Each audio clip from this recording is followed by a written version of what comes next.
ఎలక్ట్రానిక్స్లో RAM అంటే ఏంటి? అసలు ఎలక్ట్రానిక్స్లో ర్యామ్ అంటే ఏంటో, రోమ్ అంటే ఏంటో చూద్దామా? ఇప్పుడు నువ్వు ఒక యూట్యూబ్ వీడియో చూస్తున్నావు.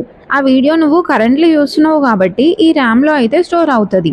ఎప్పుడైతే ఆ యాప్‌ని క్లోజ్ చేస్తావో లేదా షట్ డౌన్ చేస్తావో ఫోన్ అనేది మొత్తం డిసపియర్ అవుతుంది. దీనివల్ల మనకి తెలిసిందేంటి? ర్యామ్ అనేది ఓన్లీ టెంపరరీ డేటాని స్టోర్ చేసుకుంటది.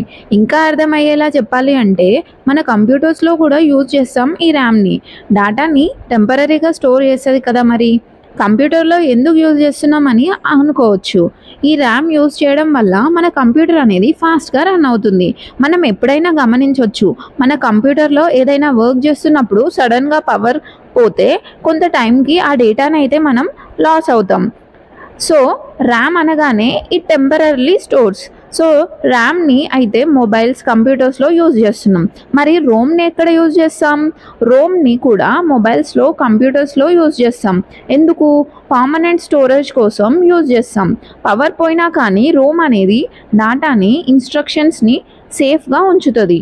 ఎగ్జాంపుల్‌కి మన ఇంట్లో ఉన్న వాషింగ్ మెషిన్ తీసుకోండి. ఒక ఫిక్స్డ్ వాష్ సైకిల్స్‌ని అయితే స్టోర్ చేస్తది. మెషిన్ అనేది అదే ఫ్లో అవుతుంటది.